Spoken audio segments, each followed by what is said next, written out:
Wizards have a back-to-back tomorrow. They'll be at home facing the Celtics.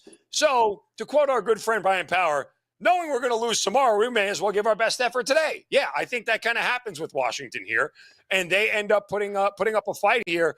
Why not sprinkle a little on the money line, given the numbers that I just gave you, and how Chicago could lose this game outright? And oh, by the way, the Bulls 16-17 at home straight up this year. Like, they're not good at home. Yep. So them laying 10 points is insane. Give me Kyle Kuzma. Give me the Wizards plus the 10 points. Ugly as hell, but we're going to ride with it.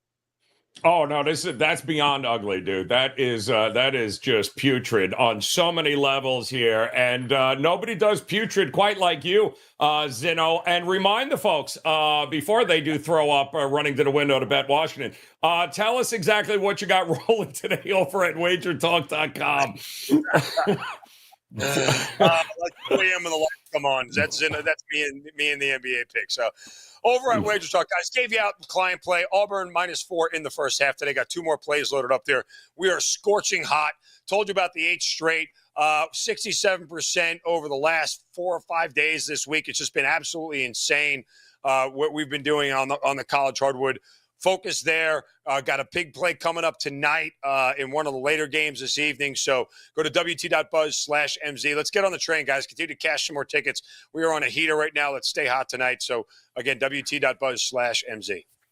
All right. Listen, Rory on Instagram is backing you up here, Zin, with Washington, talking about how just depleted the Bulls are health-wise, not to mention even more so than what Washington has been, which has been a walking ER room. So you are getting some love there. Not as putrid as we might have thought. No, it's still putrid. And Rory, it's still ugly as ass. Don't make excuses for him there. But Washington might very well be the play there. Zin, best of luck, man. Crush it here today. Huge card, both NBA and college hoops. And a reminder, guys, Adam Trigger will be coming up here shortly to give you some more college basketball looks and to answer any of the questions that you may have. So if you have any on the college hoop slate today, go ahead and drop them in the chat room, whatever one you may be in, Instagram, YouTube Shorts, YouTube, Facebook, X, wherever you're at. Go ahead and drop those questions in there. We'll get to as many as we can. But I don't know if you guys know this.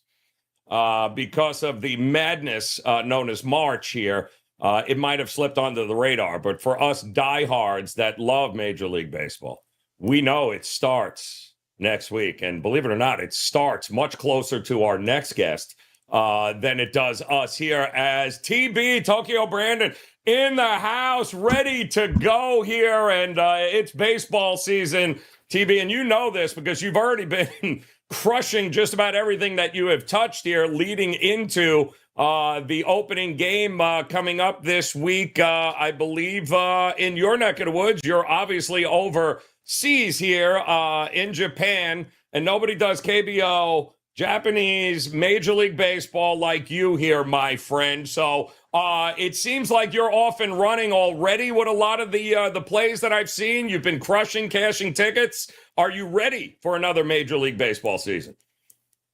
Definitely ready. Thanks. Nice to be on a weekend. So, most of what I've been winning is spring ball. I came up with a method to win spring ball, and it seems to be working quite well. Right now, I'm plus 113% since January 1st to be number one at Wager Talk All Sport Profit. So, yeah, it's going well. Can't wait for the regular season to start. I can't believe. I mean, I'm watching. I'm going. Well, there's another winner for TB. Well, there's another winner. Like, he's crushing spring baseball. So wait. I mean, what is the season going to have in store for us? It should be good to go.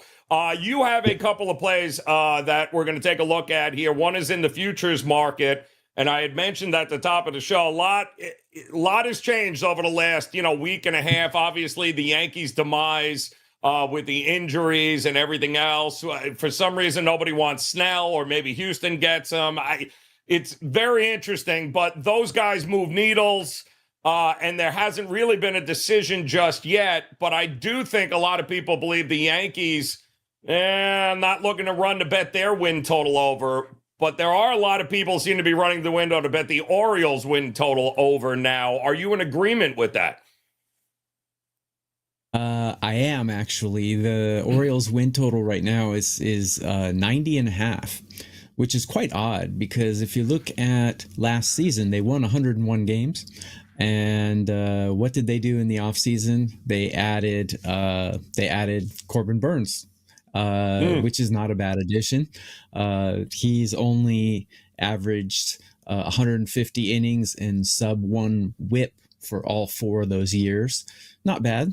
Not a bad guy to slip in there. I think the Orioles have best rotation in the AL East. They can slip Wells or someone else down to middle relief, and they still have a solid rotation. And if you look at the other teams in the AL East, they all got weaker.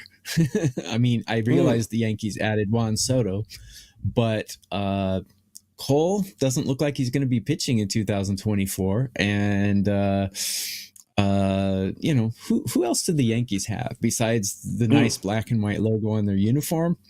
Soto and Judge. What else did they have? DJ LeMahieu. Now with Cole out, their ace is now Marcus Stroman, and that's not a guy I want to put my money on. Their best pitcher is Schmidt. Not looking good in Yankee Town, sorry to say. They do have a great bullpen, but it got weaker with the addition of Juan Soto. So I think all this equals the Orioles winning more games. Look, the Tampa Bay Rays also, they lost their entire 4-man rotation. They patched it up with some additions, and they did actually a pretty good job, but I don't think they're going to win as many games as they did last year. The Blue Jays are the Blue Jays. They're always mediocre. Yep. And the Red Sox have absolutely no hope. Throwing $200 million at a pitcher like Bayo, I mean, come on. So, hey, if the Orioles had a black and white logo on their uniform and played in New York, they'd be minus 200 to win the AL East. And as it is right now, they're plus 190. It's absolutely ridiculous. Their win total was decreased by the book by 11 games. Why? I don't get it. Yeah. So I definitely would be betting the over on the Orioles win total there. And it's also, it should be noted for those joining that don't know, obviously the scheduling has changed over the last couple of seasons. So it's not as many games against, the American League East that there has been in years past, right? So the last number I heard, I think 32% of the schedule is against Tampa Bay, Yankees, Toronto, and Boston, who if they hit 79.5 wins, I swear I will... Not happening here, Boston. Absolutely trash.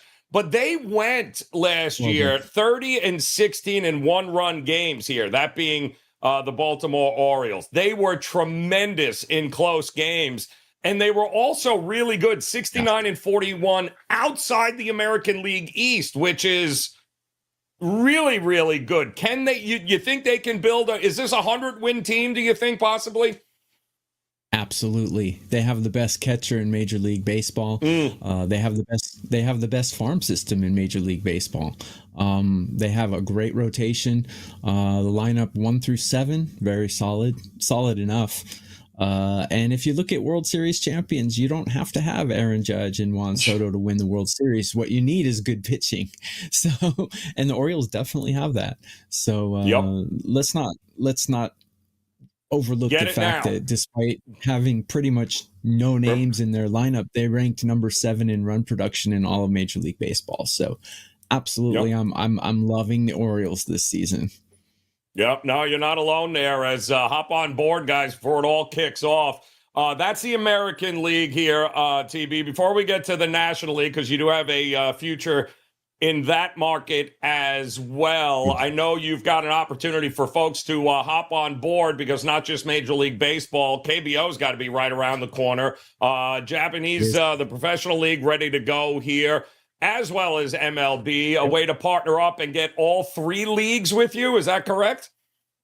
That is absolutely correct. So I'm the number 2 all-time baseball handicapper in profit at Wagertalk, and I'm the number 1 all sports profit capper 2021, 2022, and 2024. You can get my Major League, Japanese, and KBO baseball package bundled together for 55% off at my page, at Wagertalk. Hopefully they'll put the link up there so you can grab it. Yeah, there it is. wt.buzz/TB. Yep, get it done here. All right, let's go to everybody's team, obviously, that they're going to bet from now until 2045. The Dodgers, who I'm not sure if, I don't know where they're getting the money. I don't want to know, but they are just paying everyone. And they will be for the next 100 years, apparently. But the question is there any way, what stops this team here from winning 100 games or more again? I mean, what is it them? Because it's certainly nobody in the West, right? Absolutely nothing is going to stop them from winning 100 games. As a matter of fact, they won 100 games last year, and their rotation was in shambles at the end of the year. They were without Buehler. They were without Kershaw. They were without Urias. And what did they do this year? They added Yamamoto. They added Glasnow. I mean, just reloading. Joe, do you know the highest wins in MLB history in one season? Sorry to put you on the spot. It was, it's either I know the Yankees had it at one time, and then the Seattle had it, I think, at one point as well, right? Yeah. Correct. Yeah. In 2001, Seattle Mariners had 116 wins, and I have a feeling this team's going to be chasing that number. Right now at the book, it's 103 and a half. I would jump all over the over 103 wins for this team. I mean, look, they've added pitchers to their rotation. They're getting their injured guys back. And they've also added the Major League Baseball most valuable player to hit in the 2 spot in their lineup between Mookie Betts and Freddie Freeman. They have 3 MVP candidates batting 1, 2, 3. Their division got weaker. The Padres lost Snell, and they lost Soto as well. They did add Dylan Cease a couple days ago, but look, Dylan Cease is a downgrade from Snell. So overall, I think the Padres got weaker. And are you telling me that adding Ohtani, Yamamoto, and Glasnow is not worth 3 wins? They won 100 games last year. So absolutely over 103, easy. They should soar over that. And I believe they could set the new record for 116 wins this season.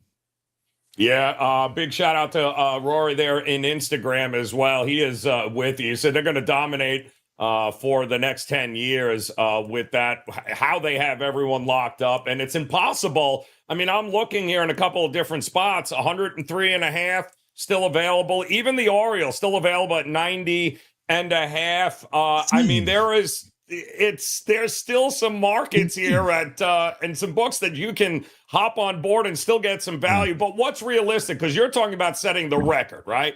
You're talking about 110 or more wins here. Very feasible. Even if they don't stay healthy, they still have enough to be able to get it done here. Correct. I have the Dodgers farm system ranked number 12 in Major League Baseball. So even if they rest, they still have the luxury of resting some starters and still being able to plug in solid talent like they did last year. And a lot of people are betting the under for the Dodgers win total, which I absolutely don't understand. Apparently, the logic would be that you're going to rest your starters because basically their division is pretty much locked up already, even though the season hasn't started yet. Who's going to win the division over the Dodgers?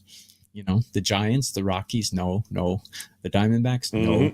Diamondbacks got lucky to make the playoffs last year. So I think this team is going to be chasing history, and I don't think they're going to be resting. Shohei Ohtani is going to, for the first time, be batting without pitching, which will actually make him healthier and give him more longevity. So Mookie Betts is one of the most, one of the biggest Iron Men in baseball. Freddie Freeman, these guys are not going to take games off. These guys are major competitors. They might rest a little bit here and there, but I mean, I think once 116 wins is within sight, I think they're going to be playing their starters to try and to make history. That's really how I see this season shaking out for this team. All right, we got a comment here in the chat from Wager Wonk. Always a pleasure to see you there, Wager Wonk. Thanks for hanging out with us here on this Saturday. Guys, don't forget to hit that thumbs up or hit the subscribe button if you haven't done so already and you're joining us here for the first time. We do this show each and every Saturday. We call it Last Call because it gives you an opportunity to jump in with any last-minute questions you might have on the slate of games coming up. In fact, college basketball, Adam Trigger will be here in just a few minutes. He'll be answering any questions that you have for college hoops, so make sure you drop them. But Wager Wonk here, TB, wants to know, it says, my book offers 106.5, most wins in Major League Baseball at plus 115. Any value in that? And who other than the Dodgers could get close to it? The under, by the way, minus 135. So the total in Major League Baseball, over 106.5 for the biggest win total this year? Dodgers. If 106 for the Dodgers win total or 106 for any for team? just in Major League Baseball. Is any team going to get over 106.5 wins here this year? Well, there's only two teams that really have a possibility of that. And I think the Dodgers would be the favorite for that. I guess the Braves would be the other team that has a possibility of getting that high. Yeah, I see some value in that. I always like to bet safe. I take the safe way out. So if I had a choice with the Dodgers between 103 and 106, I'd take 103 to be safe. But if any team to be 106, if you get plus 115, I'd like to see a better price than that. But still, I think it's worth a 1 or 2% play on that because the Dodgers, like I said, just destined to make history. And to answer your second question, yeah, the Braves also have a possibility of doing that. The Braves, a little tougher division, I think, but yeah, either the Dodgers or the Braves definitely, or both of them could definitely soar over that total as well. Well, it's funny, TB. When do we ever have Major League Baseball season where usually we're talking about maybe one team having a chance to get to that kind of number. You just said it. There's two. So the value has got to be on the over. To have two opportunities is kind of crazy here. All right, we got another question coming in from Jonesy. Big shout out to you, Jonesy, for hanging with us here. Anything for the LA Dodgers versus Padres? That's opening up this week here, if I'm not mistaken. The Korea series. What are you thinking here with this? If we're going to get to 107 wins, it better start. I don't care where they play. It better start right off the bat. No. Well, I'll tell you what. I released a client play. I released 2 client plays on DraftKings props for this game, but I'll just give it out to you guys for free because you're wonderful, wonderful viewers and listeners. It's kind of hard to find value in Dodgers games because on the money line, they're minus 195. But if you dig a little deeper, you can find a prop in DraftKings that's score first and win the game for the Dodgers, which is minus 110. So the reason you get good odds is because the Dodgers are the home team technically, so they're batting last. So anytime the other team bats first, you get pretty good odds on to score first if you're the home team. So to score first plus win the game is a great prop on DraftKings right now at minus 110. Here's another one. Score last and win the game, Dodgers, is plus 135. Basically, what they're thinking is if the Dodgers are winning, the Padres will have the last at bat. So they're giving really good odds for the Dodgers to score last and win the game. Plus 135 on DraftKings. Excellent value. That's awesome there. That's, like you said, you're not running around making a whole lot of money laying 200, on the Dodgers all year long. So it's either run line or some of those, the prop market there with opportunities. If it ain't broke, don't fix it. I mean, they were a couple of years ago, correct, I believe, just lay the run and a half and you were good to go with the Dodgers. And it feels like we're on our way to that as well there. All right, TB. This year, I think we're going to see some minus 160s for even on the run line for Dodgers games. Oh my goodness! I think we're going to see that this year. Listen, we also have the official Gem Class podcast wants to know if we're being deep faked by Tokyo Brandon. Let me explain something here. Deep fake. Nobody, and I mean nobody, with that kind of license plate will ever be deep faking anybody. There is no deep faking with a man who's got ass man on a license plate behind him. If you think that's you out of your mind, my friend. That is the greatest license plate ever created, and it's no wonder you're not allowed back in the country. Yes, absolutely. You know what that's a reference to, right? Okay. Yeah, I know exactly what it's a reference to. Nothing deep fake about Ass Man. I'll tell you that right now. Outstanding stuff, TB, as always. One more quick question. William Bennett, though, about the Tigers. Mediocre division. They seem to be one of these public, popular dogs that everyone seems to think is going to take this next step. Are you buying the Detroit Tigers this year? I'll be totally honest with you. That division is one division that's just it's a mess. An enigma to me. Yeah, it's an enigma to me. It's very hard to cap that division, but I can tell you that I believe that the Guardians got a lot weaker. The White Sox are horrible. So the Tigers can't go anywhere but up. I don't have an official play on it, but if you check their last year's win total, and add maybe 4, 5, 6 games to that, and then check it against the book, I think that would be a winning bet. But I don't know what the book has it at right now. That's my best advice I can give to you on the Detroit Tigers. I don't. Yeah, I'll believe when I see it. And again, need to. Yeah, I'd add. There's no need to drop a whole lot of money now and reach for things because obviously those markets are available all year long. Right. Let's see it first because they are absolutely terrible. Yeah, exactly. Yeah, there you go. Isla Scoble could be, but he's got to stay healthy and stay on the damn field would be great. All right, TB, 80.5 is the number we're being told from Strange Man in my ear. 80.5 for Detroit here. 80.5 is below 500. So if you think they can break 500, I would take the over on that. I don't know. And generally, when I gamble, I don't like to guess. I like to bet things that I think are going to happen. And Tigers wins are just something I don't think is going to happen. Yes, absolutely correct here.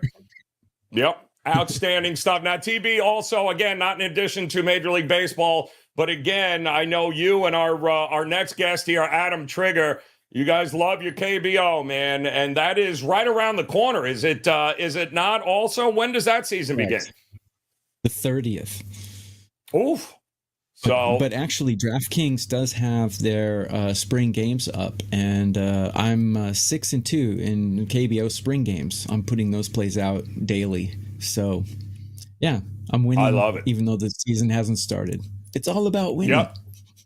Listen, you've been crushing spring baseball, which is just mind-numbing there. But if it ain't broke, don't fix it, TB. And you've got KBO, the Japanese Professional League, as well as MLB. That package is up and available at your site now. Get them all 3 at a 55% discount. No coupon needed. Just head over to wagertalk.com and begin the winning on the diamond with Tokyo Brandon. TB, we appreciate the time, brother. Best of luck here with the weekend. No doubt you'll be cashing tickets. And we'll see you again next week here on Wager Talk TV. We appreciate it, TB. We appreciate it, man. All right, we've got a whole lot coming up here. College basketball is off and running here today, which means we're bringing in one of the best here to answer any of those final questions that you may have here with college hoops. And there he is.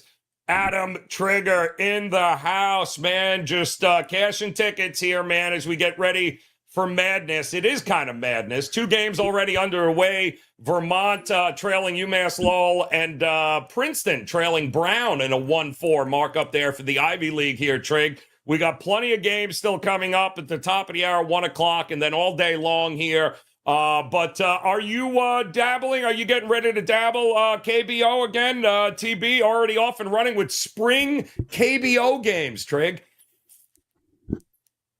Yeah, I mean, I don't do spring for either because they're hard to get down on. So I don't want to put my clients in that position to like have to try to, you know what I mean? Like try to, it really can be difficult to do. Yeah, like, and that's the thing. Like, I mean, it's just too hard to. Spring training MLB is not as bad, but spring training KBO is next to impossible. I don't even think every state has that for DraftKings. So it's just really difficult. I keep an eye on it. I've been watching when I can. I'm obviously like fully ingrained in college hoop right now. So I really start to ramp up the baseball stuff really like probably like Saturday or Sunday, probably Sunday of next week. Once the first round is done, we get it gets quiet in college hoops for like the next 2 weeks, far less games. So it's a good time to really focus on baseball, in my opinion. Yeah, it's going to be a lot of fun here, and especially with a couple of teams right off the bat that we are expecting great things from. So the numbers are correlated for sure, and I just want to go on record to remind everyone that Adam Trigger is the guy that literally travels around the country looking to bet AA games and figure out where he can do that. So, all right, Trig, we've got a ton of college hoops here getting ready to go. We got a bunch of questions in there. I'll just start real quick here with the games coming up at 1 o'clock. Or, in fact, let me ask you about the two games here, the Ivy League game, of course, in the America East Conference. Vermont, UMass Lowell, Princeton, Brown. Did you have a feeling on either one of those games here that's already tipped off? Well, Joe, as you can see, I don't know, the camera's not picking up. I have my Brown hoodie on right now. Oh, okay, that's yeah. my Brown basketball hoodie. I did not bet it. I leaned toward the dog a little bit in both of these games.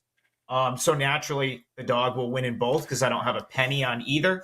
I just found ways to I found a way to talk myself off Lowell. I went to the game on Tuesday and was far, I really felt like Bryant was the better team. So I didn't really want to turn around and back Lowell on the road at Vermont. I still think that, we may see Vermont sort of take over in the second half in that game. I wouldn't bet it but I mean, if you like Vermont originally, now would be the time to jump in since they're down a couple points at half. Joe, I got to be honest. I thought Brown maybe could hang around against the number. They're up 13 at half. I don't really know what to make of that. Wow. Yeah, I wasn't that high on Brown. After I saw them play earlier in the year, I was kind of surprised they made it to fourth. But that's the beauty of these tournaments, right? They sneak in as the 4 seed. The Ivy League only lets 4 teams in, and now they have a 13-point halftime lead on Princeton. It's a 4-team tournament. The other game, Yale and Cornell. I guess I'll touch on that one real quick while we get started. Shoot. Yep. Should be an awesome game. I lean Yale, and mostly because I've just been higher on Yale this year than I was on Cornell. But those two regular season meetings were so tight, so close, really could have gone either way. The first one, Yale had to overcome a pretty big deficit to come back and win. I know the second one was a very close game. I'm trying to remember offhand the final. Point was I leaned Yale just based off of my ratings of the two teams, having Yale a little bit higher. So, having him on the neutral floor. But now that it's at 2.5, I wouldn't really want to lay the 2.5 points here. It's just going to be a really good game. I think Yale ended up getting they lost the second game. So they split the regular season series, and it was the first game, Yale came from behind, won a 2-point game that they trailed almost by double digits. Second game, they lost by 3. It's really tough to find anything that separates these two teams. I think they're both well equipped to play each other's style. So I wouldn't be at all surprised if that's another really good game. So I couldn't get to the window with either side there. All right, so we've got coming up here 1 o'clock. We got a lot of questions coming in here. Trig, VCU, St. Joe's, another Atlantic 10 conference that you know well here. You've been keeping an eye on it. You, to your credit, in your Atlantic 10 conference preview here that you did last week, there was a lot of St. Joe's talk here at being the wild card. Well, they are. So right now, it looks like they're getting 3.5. It's a 5-9 seed here, Trig, at 1 o'clock. Are you sticking with St. Joe's? Yeah, I played St. Joe's. I played it at +3. I think it's mostly 2.5 places. I kind of jumped in. Yeah, I jumped in when I saw it hit 3. I'm not saying it didn't go to 3.5 at some point somewhere, but it seems like it touched 3, and I kind of thought to myself, okay, I don't think it's going to get any better than that. I had it the mind to want to play against I had a feeling VCU was going to take money. It's kind of how some of these favorites have gone in this tournament so far. I played against the move with St. Bonaventure on Friday, or I'm sorry, on Thursday, and that proved to be correct. They got it done in double overtime.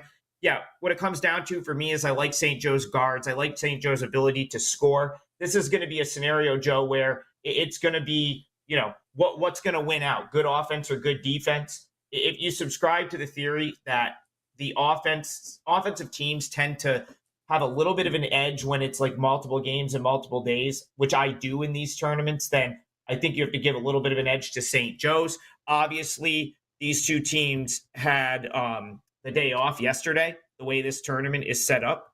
So, you could look at that and say, okay, well, that maybe helps VCU a little bit, but it comes down to the guard play for me.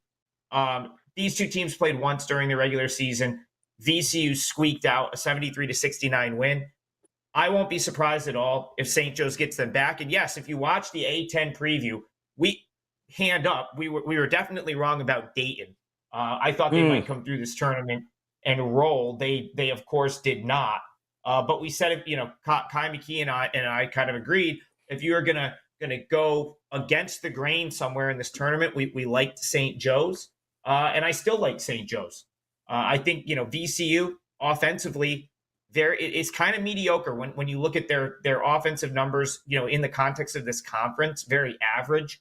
St. Joe's very good. They were number 4 in the A10 in offensive efficiency. Reynolds is a stud. He had 30 the other day, and there was a little bit of a rumor going into the Richmond game that they were a little bit banged up. Reynolds was banged up. Like, now they've had an extra day to rest, so I almost think the extra day may help them, even more here. So yeah, I took the 3. Yep. I like St. Joe's. I think they've got a good chance to be the team that cuts the nets down here, especially now with who we have left in the field. Yeah, it's here they go, off and running. Never count them out here. We do have, of course, a bunch of other 1 o'clock starts getting ready to go. And a lot of people asking, I know on Instagram, a lot of guys looking to know what Purdue and Wisconsin, your thoughts here. And again, we'll just, we'll say it again. We saw the injury there to the stud point guard there for Purdue yesterday, who left the game.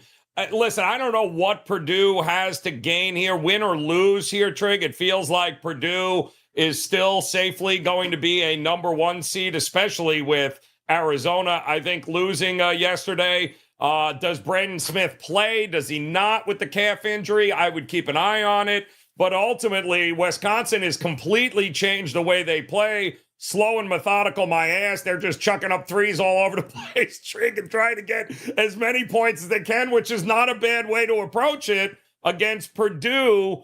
The money's coming in on Wisconsin. 6 down to 5.5, I'm seeing here. Are you buying it one way or the other? I would actually fade that. I kind of like Purdue, Joe. Like, I have this feeling now. I don't like them in the Big Ten tournament as much because I don't know how like much they care about these games specifically. Of course, they last year they won the Big Ten tournament, squeaked it out in a game against Penn State in the final, and then of course they lose to Fairleigh Dickinson. So I wouldn't fault them for looking ahead to next week, but at the same time, I do like what I've seen out of Wisconsin. I suppose not a team I was like overly high on. As of even like a week or two ago. But I'm not trying to come in and take what I think might be a little bit of a light number, if you will, 5.5. I think you need to. I think I need a few more points to even consider sort of going to battle with Wisconsin there. I'm not saying I like Purdue though. There's much. I would say this is probably one of my sort of games I have the least opinion on today, which has been the case in the big. I guess in the context of the Big 12, I do think Illinois wins. I think you probably could lay 4.5 if you're talking about the other Big Ten semifinal. I did a show earlier this week where I mentioned that I thought the best bet in the Big Ten was probably Illinois to win the tournament at something like 3-1. They kind of squeaked by Ohio State last night. Maybe this is where they go off and cover a number against someone. So I think in the Big Ten games, I would say strongest lean today would be Illinois minus the 4, but not something that I played personally.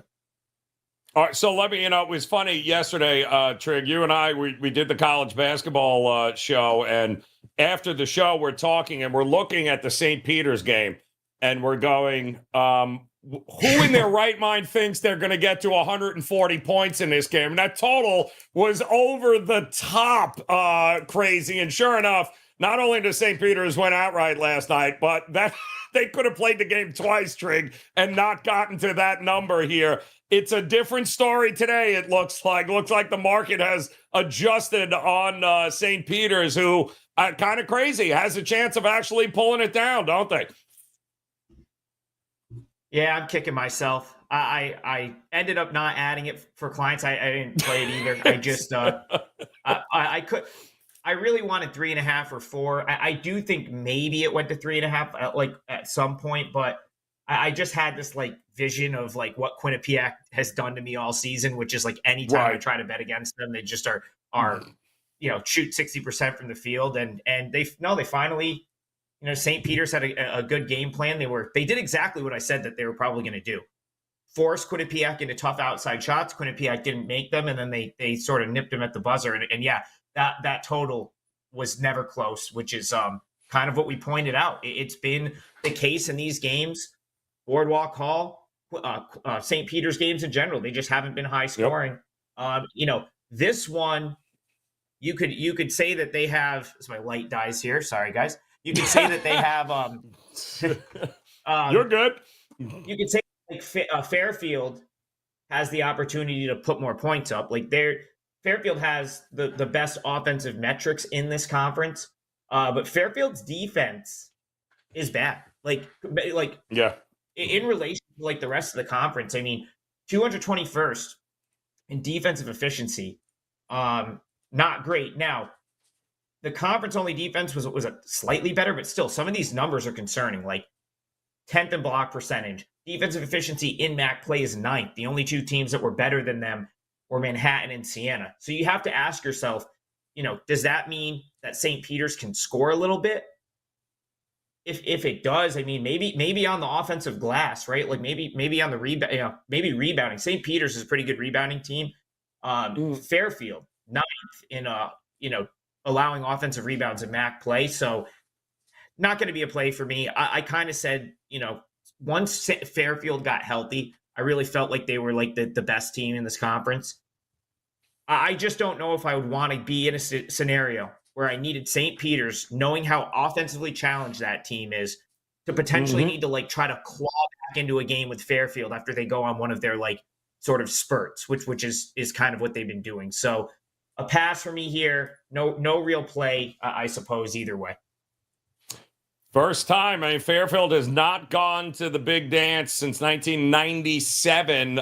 So it'll be interesting to see if they can get this win here today. And I think it will come down to, can Fairfield make threes? If they can, I don't see any way in St. Peter's being able to come back. And that could be the key to it all in this one here. All right, we've got a couple other questions coming up, and I know we've got some people with UAB in South Florida here coming up. It's kind of strange how FAU, who, wins yesterday against North Texas, and their prize is to take on Temple, who's already bet against themselves from what I hear, Trick. But now you look at like the number 1 seed, South Florida, steamrolls them yesterday, and they get UAB. Doesn't seem quite fair, but that's just the way it works right now. Yeah, this is a tough game. I guess I'll move on. Let me move on to the other one because, man, UAB South Florida, flip a coin, should be a great game. I understand why people would like South Florida, but I think I think you'd be discounting this UAB team if you just thought that South Florida was like exponentially better than them. That's going to be a really good basketball game, one I want no part of from a betting perspective. I love Kennedy. Yeah, I love him as a coach.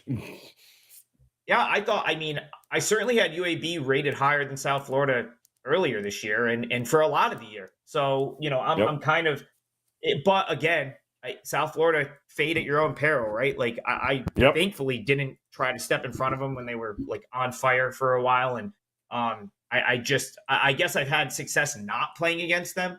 So I had no interest in UAB for that reason. In the other American game, I think I'd lean Temple just because I think some of their like metrics are a little bit out of whack. If they were in fact, Joe, if they were in fact, tanking for the Philly mob, then you have to think that now that they're actually trying, the numbers you're probably getting a little bit of a bargain in Temple games. I couldn't quite bring myself to bet it yesterday against Charlotte, although I kind of felt the same way. Right. I don't really want to bet against FAU here, but I kind of feel the same way again. Like 13.5 is kind of it's just too many. 14. FAU's had a real issue guarding people at times this season. I don't really want to lay 14 with Florida Atlantic, Joe. That's another one that I won't be involved in, but it would be Temple or pass for me. Well, it's another game in which FAU has bigger fish to fry here, people. This is a team returning almost everyone from the Final Four a year ago. Great if we can win, but expecting them to win by 14 is, they could care less. They just want to get into the dance. They got bigger dreams and hopes there. So that's going to be that one coming up there in the American Athletic, which should be extremely interesting. We go down to some of the other bigger games coming up here, Trig. First of all, the SEC, for all the hoopla, their 1 and 2 seed are bounced. Out. See ya. Bye. Thanks, Kentucky. Thanks, Tennessee. You'll have to wait to see where you land here. Auburn looked amazing, but Mississippi State, Texas, we talked about Texas A&M, you and I, yesterday, about how, man, they are just continuing to roll here with buzz. It's going to be outside of Auburn. I mean, look at who these teams are left in the SEC that could win this tournament, Trig. I got to be honest. I just don't care about either of these two games. CT likes A&M, so there you go. That's like literally my strongest opinion. Oh, there you go. On the SEC today is CT bets like Texas A&M. I'm willing to trust his opinion there. These are not the matchups I expected. They're not collectively. They're 4 teams that I have not formulated super strong opinions on for or against either way this year. So the fact that this is the Final Four in the SEC, it's just a hard pass for me. I'd rather go to a different game that I have a stronger opinion on. All right, so let me get some of these other big games here. Let's go to Houston, Iowa State. Iowa State thoroughly beat the snot out of Baylor last night. Baylor just could not get anything going offensively. But now Iowa State beat Houston earlier this year. Well, but then again, so did the team that they just ran over yesterday too, as well. I think ended up beating them earlier this year. In fact, I think both teams Houston has basically stomped on beat Houston earlier. Does Iowa State get a second win against Houston this year? I'm not betting against Houston. I kind of I made the mistake. I made the mistake of thinking that Houston just wasn't like this type of caliber of team. Like I think I even went on shows and kind of talked about I got to see Houston play against Baylor in person. I was on the wrong side of that one. Unfortunately, went to overtime and I lost with an underdog. Not fair, Joe, but it is what it is. Yep. But man, like the more I watch this Houston team, their number one defensive efficiency, they've been kind of like really like impressive that they're 12th in adjusted offensive efficiency when I really like the eye test doesn't tell me that their offense is as good as that. I felt like they kind of like even Baylor, when I got to see them play down in Waco, a team that's like not really great defensively. Like they've definitely improved a little bit, but certainly not great defensively. He's kind of figured out how to shut Houston down. I was like, man, this there's just something lacking with this team. And then they kind of keep, having these injuries pop up. So I'm kind of asking myself, well, at what point can you just lose rotation pieces or guys that are, contribute to the greater good of the team and still maintain this elite status? But they have. And Iowa State is a team like we did a Big 12 preview, me, Kelly, and CT. I thought Baylor was going to be in this game. I thought Baylor or BYU would be in this game. Like I was willing to fade the top two teams from like a big picture perspective that one of them would slip up along the way. I got to admit, thankfully I didn't. I had Baylor on my short list yesterday. of games. I stayed off of it, and they got crushed. So I think I lean Houston ever so slightly, just from like, Houston starting to make their way into like the couple of really truly like elite teams in the country right now, as far as I'm concerned. I don't know if Iowa State is quite there yet, but man, I don't really want to lay 5.5 points with Houston. And I guess I don't want to underestimate Iowa State either, Joe. Like, I think that's important to point out, is even though I think Houston's the right side, my number suggests that Houston is the right side here. I think 6.5, 6 is probably what I would have made this. I don't really want to play against Iowa State right now either. And I think that's, that becomes the battle when you get to this part of conference tournament weekend. Like, you're basically dealing with all teams that have played well. Like, you had to play well to get to this point. So you really have to decide, is it worth laying 5.5 points against an Iowa State team that's playing well? For me, it's not in this scenario. Like, I'll put my coin elsewhere, if you will. So Iowa State, the only school to have played in the tournament title game and never lost. They're 5-0 all time in this situation.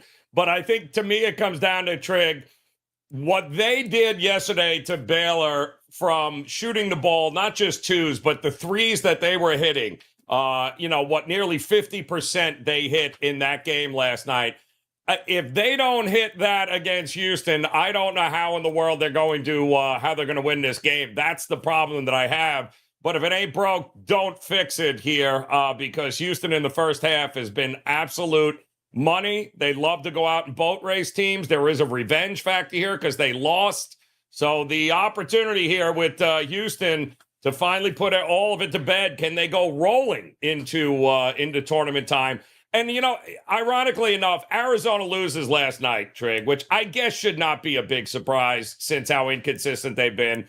But with Arizona losing, Tennessee losing, North Carolina playing for a championship tonight, the number one seeds in your mind still Houston, Purdue, if North Carolina wins tonight, North Carolina sneak into a 1, who are your 4 number ones now, given what we've just seen with Tennessee and Arizona?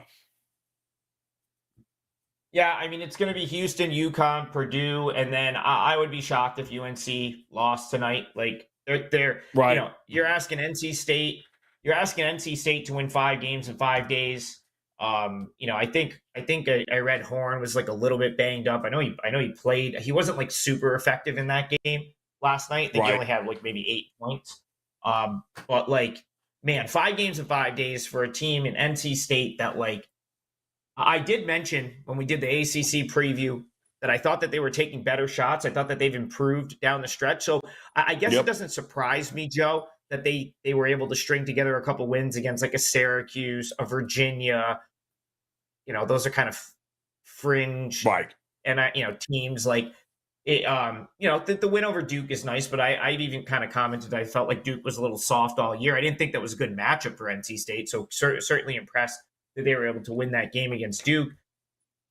I don't know that this is a great matchup for them either, and with the way UNC is playing right now, like, I don't know. I felt like UNC, maybe if they were going to get beat in this tournament, it would have been yesterday against Pitt. Yesterday, who I felt like played them pretty tough, and still lost by 7. So I have no play here. I do think UNC probably wins.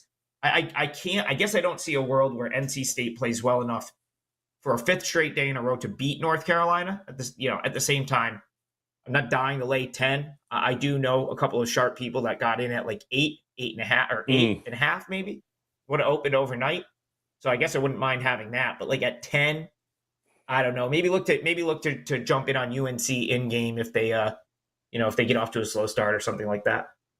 Yep, absolutely. Guys, the games are off and running, and as you can tell, Trig is wearing his brown jersey. And if you look at the scoreboard right now, it is a beatdown of epic proportions against Princeton right now in the early matchup. And Trig told you a little bit earlier at the break, might not be a bad time to jump in on Vermont here, who is, what a game this is turning out to be with UMass Lowell 39-38, it looks like right now. UMass Lowell up 1. They had the lead at the break there, Trig. Now, you mentioned you got how many plays you got up at Wager Talk right now, locked and loaded here for the card today? I'll tell you what, I got 2 plays. The one I have up for sale right now, because of what time it is, I just realized how late it is. I already commented on the show. I'm just going to give you, so that's St. Joe's +3. St. Joe's +3 is a 4% play. If you bought it already, don't worry about it. I'm going to attach the other one to that package. So I do have a second one. And like I said, if you already bought, don't worry. You're not going to get, I'm going to put the other play on that package. But yeah, I played St. Joe's +3. Again, I like their guards' ability to score. I think the day off does help them. I know that they were a tad banged up going into that Richmond game. And a lot of it goes back to just, they were kind of the team I thought could bust this bracket open. Now, Joe, I didn't think every underdog was going to break this bracket open, which is what we've seen in the A10 tournament. So far, VCU is a team that I kind of had circled as a fade. The only reason I didn't play against them with UMass was I felt like they had the ability to go and make adjustments from getting blown out by UMass earlier this year. Now they come and play a St. Joe's team that was very close to beating them. It was a 73-69 game in the regular season meeting between these two teams. I just think +3, if even 2.5, even if you play a juice like 3 minus 120 or whatever you want to do there, I make this closer to a pick. I love the guard play for St. Joe's right now. So I'm riding the Hawks. I still think they can get it done and potentially cut the nets down in this tournament. And again, you can thank Kai McKeon for that one. 3-man leave. He was kind of the one that brought it up on the preview. But I fully agreed with him for the price. I thought they were insane value, and now here they are in the Final Four with a really good chance to play their way into the NCAA tournament. So yeah, St. Joe's +3 for me is a 4% play, and like I said, I'll attach the other 4%er to that package if you already bought it. Well, there you go here, guys. It is off and running. Madness is upon us here. College basketball, and this ain't even nothing. Wait till Selection Sunday, of course, tomorrow, and then all next week. Make sure you guys, if you haven't done so already, hit that subscribe button so you can get notified when all of the March Madness content comes available, not to mention daily live shows all throughout the week. Adam Trigger, of course, Mark Zinno, the college basketball tip-off show. We'll have you covered all week long as to what is going to go on once the brackets are set. It is definitely a week in which you are going to want to hang out with us here at Wager Talk. So, Trig, get out of here, man. You got a game to watch here.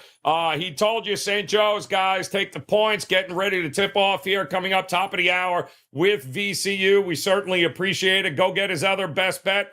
Guys, that is locked and loaded. Make sure you visit Mark Zinno as well as Tokyo Brandon there. Gave you 2 great future bets in Major League Baseball as that begins this week, too. So a lot going on. Big shout out to Bill, Chris, Titan CT, Big Daddy, the official Gem Class podcast. Love you guys. Leg Show Magazine, Andrew, not to mention Rory with the locks. Appreciate it, man. Those of you loving IM, Outro Floyd, all you guys on Instagram, YouTube Shorts, YouTube, Facebook, as well as X. We certainly appreciate it, guys. You guys rule. Thank you, Lemon Cake. Make sure you hit that thumbs up on the way out here, guys. A lot of games here today to cash a few tickets on here. Let's do it, and make sure you come back and join us again on Monday as we get ready for March Madness. Until then, best of luck with your plays, guys. We'll talk to you again soon. Good luck.